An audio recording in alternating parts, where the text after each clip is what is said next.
नमस्कार। Vision IAS के news today के इस अंक में आप सभी का स्वागत है। इस अंक में हम आपके लिए लेकर आए हैं यूपीएससी परीक्षा की दृष्टि से महत्वपूर्ण कुछ अहम खबरें। इस अंक के साथ मैं हूँ दिव्या सिंह।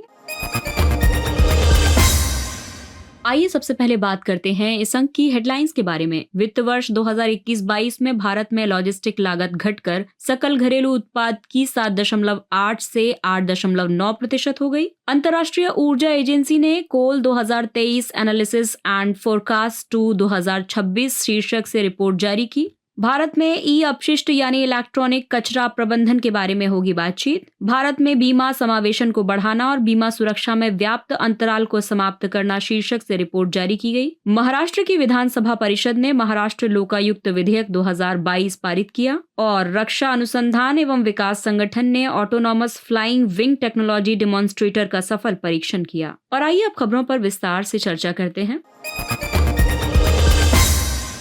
इस अंक की सबसे पहली खबर अवसंरचना क्षेत्र से है। वित्त वर्ष 2021-22 में भारत में लॉजिस्टिक्स लागत घटकर सकल घरेलू उत्पाद की 7.8 से 8.9% हो गई है। National council of applied economic research NCAER तथा उद्योग संवर्धन और आंतरिक व्यापार विभाग DPIIT की रिपोर्ट के अनुसार भारत द्वारा की गई पहलों के कारण लॉजिस्टिक लागत में कमी आई है। DPIIT वाणिज्य मंत्रालय के अधीन काम करता है। ये देश में उद्योग, उद्यमशीलता और नवाचार को बढ़ावा देता है। लॉजिस्टिक्स से मतलब है माल को समय पर और अच्छी स्थिति में पहुंचाने के लिए आपूर्ति एवं परिवहन के प्रबंधन से। लॉजिस्टिक लागत कम करने के कई लाभ हैं, जैसे कि व्यापार में भारत की वैश्विक प्रतिस्पर्धात्मकता में वृद्धि होती है। इससे सप्लाई चेन दक्षता में सुधार होता है। इसके अलावा प्रत्यक्ष विदेशी निवेश को बढ़ावा मिलता है। लॉजिस्टिक लागत को कम करने में कई सहायक पहलें भी शुरू की गई। इसमें शामिल है राष्ट्रीय लॉजिस्टिक नीति 2022। इससे निर्यात आयात लॉजिस्टिक्स में सुधार करने और लॉजिस्टिक्स पार्कों के विकास को सुगम बनाने में मदद मिली है। इसके अलावा लैंड पोर्ट प्रबंधन प्रणाली से एकीकृत चेक पोस्ट पर परिचालन को डिजिटल बनाया गया है। एक अन्य पहल national logistics portal marine single window platform प्रदान करता है। इसके अलावा फास्टैग यानी आधारित इलेक्ट्रॉनिक टोल संग्रह की शुरुआत की गई है। साथ ही PM Gati Shakti, logistics ease across different states, leads ranking, e airway bill, e cargo जैसी पहलें शुरू की गई हैं। लॉजिस्टिक्स लागत को कम करने में काफी चुनौतियां हैं, जैसे कि लॉजिस्टिक्स में मल्टी मॉडल साधनों की समान हिस्सेदारी नहीं है और भंडारण अवसंरचना पर्याप्त नहीं है। ऐसे में लॉजिस्टिक्स को और ज्यादा प्रतिस्पर्धी बनाने के लिए कई आवश्यक उपाय किए जाने चाहिए, जैसे कि कंजेशन पॉइंट्स का समाधान करना चाहिए, रेल और जलमार्ग जैसे परिवहन के माध्यमों का उपयोग बढ़ाना चाहिए और डिजिटलीकरण को बढ़ावा देना चाहिए। इससे प्रशासन और प्रबंधन लागत में कमी आएगी।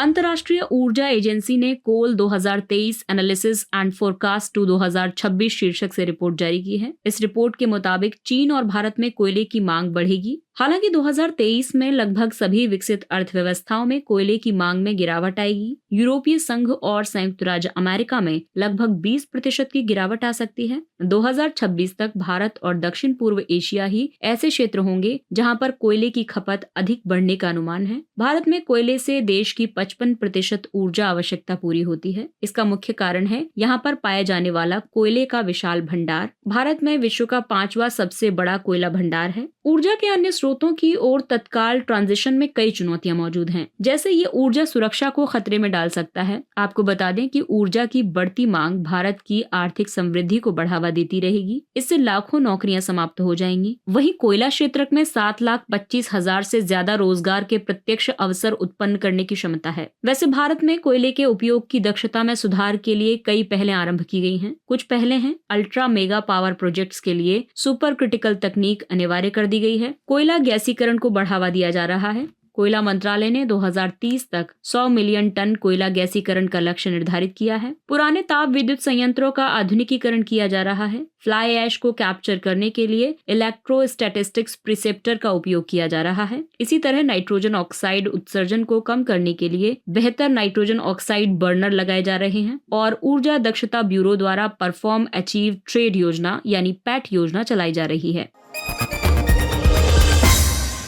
और अगली खबर भारत में ई अपशिष्ट यानी इलेक्ट्रॉनिक कचरा प्रबंधन से जुड़ी हुई है। सरकार ने संसद को बताया है कि 2021-22 में 5 लाख टन से ज्यादा इलेक्ट्रॉनिक कचरे को एकत्र और प्रोसेस किया गया था। केंद्रीय प्रदूषण नियंत्रण बोर्ड ने जानकारी दी है कि 2021-22 में कुल 16 लाख मीट्रिक टन ई कचरा उत्पन्न हुआ था। सीपीसीबी जल प्रदूषण निवारण और नियंत्रण अधिनियम 1974 के तहत गठित एक वैधानिक संगठन है। इसका मुख्य कार्य वायु और जल प्रदूषण को नियंत्रित करना है। ई कचरा यानी कि विद्युत और इलेक्ट्रॉनिक उपकरणों और उनके हिस्से जो कि उपयोग में नहीं रहते हैं, उन्हें ई कचरा या ई अपशिष्ट कहा जाता है। दूसरे शब्दों में वो उपकरण जिन्हें इनके उपयोगकर्ताओं ने फिर से उपयोग न करके कचरे में फेंक दिया है। भारत विश्व में तीसरा सबसे ज्यादा ई कचरा पैदा करने वाला देश है। पहले स्थान पर चीन है और दूसरे स्थान पर संयुक्त राज्य अमेरिका है। ई कचरे के प्रभावों की बात करें तो स्वास्थ्य के लिए ये काफी खतरनाक है। इसके संपर्क में आने से सिर दर्द, चिड़चिड़ापन, मतली, उल्टी आना और आंखों में दर्द हो जाता है। पर्यावरण पर इसके प्रभाव देखें तो ई कचरे में 1000 से ज्यादा विषैले पदार्थ होते हैं जो मिट्टी और भूजल को प्रदूषित करते हैं। वहीं सामाजिक प्रभावों की बात देखें तो ई कचरा प्रबंधन में बाल मजदूरों को लगाना और बढ़ती बीमारियां एक गंभीर समस्या है। ई कचरा प्रबंधन के समक्ष भी काफी चुनौतियां मौजूद हैं, जैसे कि रिसाइकलिंग में निजी क्षेत्र की कम भागीदारी है। जितनी मात्रा में ई कचरा उत्पन्न होता है, उनकी रिसाइकलिंग करने के लिए वर्तमान में कोई पर्याप्त अवसंरचना मौजूद नहीं है। इसके अलावा कचरा प्रबंधन उद्योग की अनौपचारिक प्रकृति है, इसे औपचारिक रूप नहीं दिया गया है और उपभोक्ताओं में जागरूकता की कमी है। हालांकि इसके बावजूद भी इलेक्ट्रॉनिक अपशिष्टों का ई अपशिष्ट प्रबंधन नियम 2022 के तहत प्रबंधन किया जाता है। ये नियम प्रत्येक निर्माता, उत्पादक, नवीनीकरणकर्ता, विखंडनकर्ता और पुनर्चक्रणकर्ता पर लागू होते हैं। इन नियमों के तहत एक नई विस्तारित निर्माता उत्तरदायित्व व्यवस्था शुरू की गई है। आपको बता दें कि ईपीआर को ई अपशिष्ट प्रबंधन और रखरखाव नियम 2011 द्वारा प्रस्तुत किया गया था।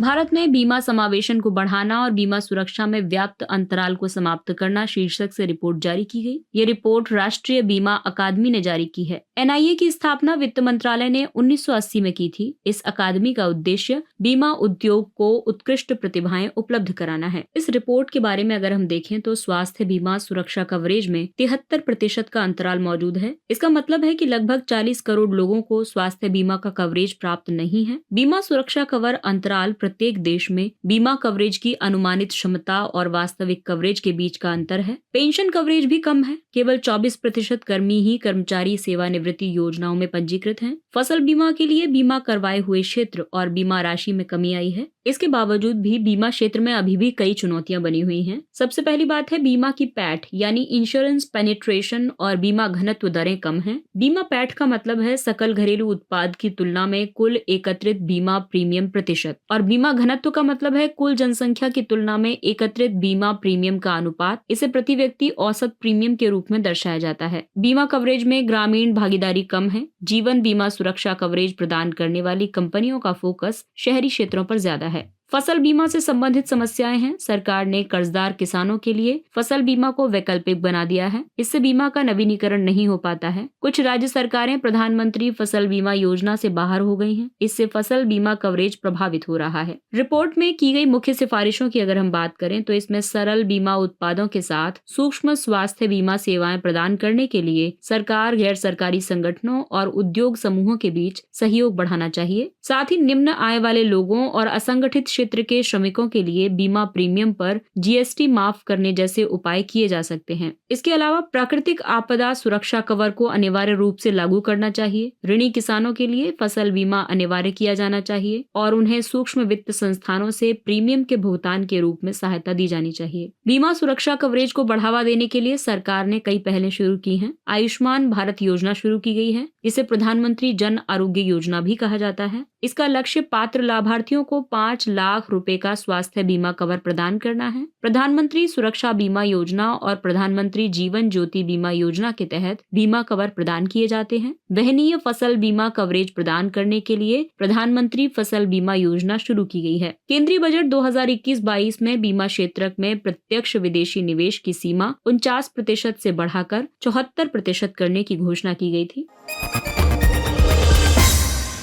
महाराष्ट्र की विधानसभा परिषद ने महाराष्ट्र लोकायुक्त विधेयक 2022 पारित किया। इस विधेयक का उद्देश्य महाराष्ट्र लोकायुक्त और उप लोकायुक्त अधिनियम 1971 को निरस्त करना है। आपको बता दें कि भारत में लोकायुक्त का पद सृजित करने वाला पहला राज्य महाराष्ट्र था। 1971 में महाराष्ट्र ने लोकायुक्त का पद सृजित किया था और इसके बाद ओडिशा ने ऐसा किया था। लोकपाल और लोकायुक्त अधिनियम 2013 संघ स्तर पर लोकपाल और राज्य स्तर पर लोकायुक्त के पद का प्रावधान करता है। लोकपाल और लोकायुक्त ओम्बुड्समैन की संस्थाएं हैं। इनका काम कुछ लोक पदाधिकारियों के खिलाफ भ्रष्टाचार के आरोपों की जांच करना है। इन संस्थाओं की स्थापना स्वीडिश संसदीय ओम्बुड्समैन की तर्ज पर की गई है। हालांकि लोकपाल और लोकायुक्त अधिनियम 2013 लागू किया जा चुका है, लेकिन अभी तक लोकायुक्तों की पूर्ण क्षमता का उपयोग नहीं किया गया है। लोकायुक्त संस्था के समक्ष कई चुनौतियां मौजूद हैं, जैसे कि 2013 के बाद कानून में कोई संशोधन नहीं किया गया। कुछ राज्यों या केंद्र शासित प्रदेशों ने अपने लोकायुक्त अधिनियमों को 2013 के अधिनियम के अनुरूप बनाने के लिए उनमें अभी तक कोई बदलाव नहीं किया है। उदाहरण के लिए लोकायुक्त का क्षेत्राधिकार अलग अलग राज्यों में अलग अलग है। वहीं रिक्तियों की बात करें तो लोकायुक्त संस्था में सदस्यों की स्वीकृत संख्या के अनुसार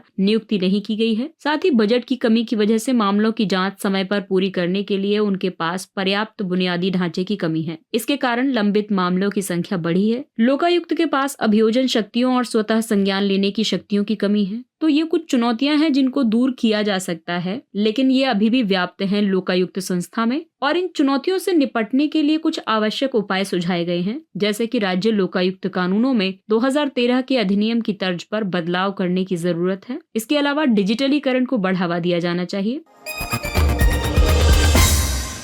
रक्षा अनुसंधान और विकास संगठन ने autonomous flying wing technology demonstrator का सफल परीक्षण किया। ये एक तरह का स्वदेशी उच्च गति वाला फ्लाइंग विंग युक्त मानव रहित हवाई वाहन है। ये टेललेस कॉन्फ़िगरेशन वाला फिक्स्ड विंग आधारित विमान है। इसके मुख्य विंग्स में पेलोड रखने और ईंधन स्टोर करने की जगह होती है। ये भविष्य में विकसित किए जा सकने वाले मानव रहित लड़ाकू वाहनों का एक लघु आकार वाला संस्करण है। इसे DRDO के वैमानिकी विकास प्रतिष्ठान ने डिजाइन और विकसित किया है। Autonomous flying wing technology demonstrator का महत्व ये है कि ये ग्राउंड रडार या अवसंरचना या फिर पायलट की आवश्यकता के बिना सर्वेक्षण किए गए निर्देशांकों के साथ किसी भी रनवे से टेक ऑफ और वहां लैंडिंग कर सकता है। इसके लिए GPS added geo augmented navigation यानी गगन का उपयोग किया जाता है। इस परीक्षण के साथ भारत फ्लाइंग विंग तकनीक में महारत हासिल करने वाले चुनिंदा देशों के समूह में शामिल हो गया है। इसे गोपनीय स्टील्थ लड़ाकू ड्रोन के रूप में उपयोग किया जा सकता है। रक्षा क्षेत्र को ड्रोन की जरूरत क्यों है? खुफिया जानकारी एकत्र करने के लिए, शत्रु की सटीक स्थिति का पता लगाने में, इलाके की भौगोलिक स्थिति का सर्वेक्षण करने में और शत्रु की गतिविधियों पर नजर रखने में इनका उपयोग किया जा सकता है। वहीं सटीक हमले के लिए भी इनका उपयोग किया जा सकता है। ये ड्रोन सटीक निशाना लगाने वाले हथियारों से लैस होते हैं। इनका दुश्मन के ठिकानों को निशाना बनाने के लिए उपयोग किया जा सकता है। खोज और बचाव अभियान में खतरनाक या दुर्गम क्षेत्रों में फंसे व्यक्तियों का पता लगाने और राहत बचाव अभियान चलाने के लिए उपयोग किया जा सकता है। इन्हें आसानी से और तेजी से तैनात किया जा सकता है। ऐसा इसलिए क्योंकि ये परिचालन संबंधी लचीलापन प्रदान करते हैं। भारत की ड्रोन क्षमता के समक्ष काफी चुनौतियां मौजूद हैं,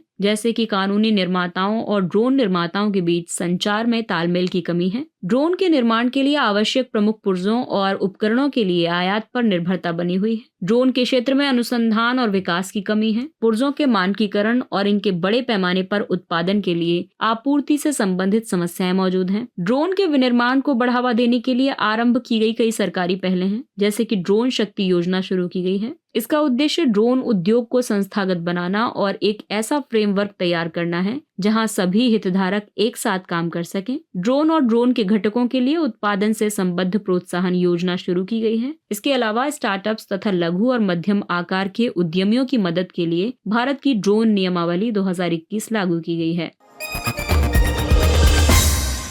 और आइए बात करते हैं कुछ अन्य महत्वपूर्ण सुर्खियों की। बायोसिमिलर और जेनरिक ड्रग्स। बायोसिमिलर एक ऐसी दवा है जो संरचना और प्रभाव में एक जैविक दवा जैसी होती है। जैविक दवा में किसी जीवित सूक्ष्म जीव का उपयोग किया जाता है, जैसे यीस्ट। इसकी प्रक्रिया की बात करें तो ये अत्यधिक विशेषीकृत प्रक्रिया होती है। ये मूल दवा के लगभग समान होती है, लेकिन पूरी तरह से समान नहीं होती है। जेनरिक दवाओं में उनके ब्रांडेड समकक्षों के समान सक्रिय तत्व होते हैं और आमतौर पर वे रसायनों से संश्लेषित होते हैं। इस प्रक्रिया में इनका उत्पादन करना आसान है और इनका प्रभाव ब्रांडेड दवाओं के समान ही होता है।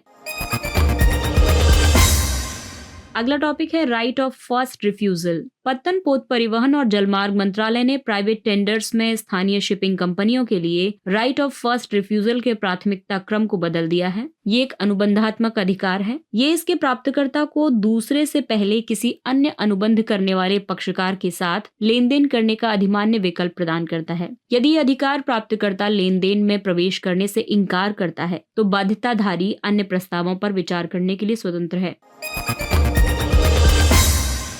सोवरेन गोल्ड बॉन्ड योजना। सरकार ने सोवरेन गोल्ड बॉन्ड योजना की सीरीज 3 लाने की घोषणा की है। सोवरेन गोल्ड बॉन्ड योजना की शुरुआत 2015 में की गई थी। इसका उद्देश्य भौतिक स्वर्ण की मांग को कम करना है। सोवरेन गोल्ड बॉन्ड सरकारी प्रतिभूतियां हैं। इन्हें सरकारी प्रतिभूति अधिनियम 2006 के तहत जारी किया जाता है। ये बॉन्ड्स भारत सरकार की ओर से रिजर्व बैंक जारी करता है। सोवरेन गोल्ड बॉन्ड निवासी व्यक्तियों, हिंदू अविभाजित परिवारों, ट्रस्ट, विश्वविद्यालयों और धर्मार्थ संस्थानों को ही बिक्री किए जा सकते हैं। इनकी परिपक्वता अवधि 8 साल की है, लेकिन इनको 5वें, 6ठे और 7वें साल में बाहर निकालने का विकल्प होगा। इसमें न्यूनतम निवेश है 1 ग्राम सोना। अधिकतम सीमा एक व्यक्ति के मामले में 4 किलोग्राम, हिंदू अविभाजित परिवारों के मामले में 4 किलोग्राम और ट्रस्ट के लिए 20 किलोग्राम प्रति वित्तीय वर्ष।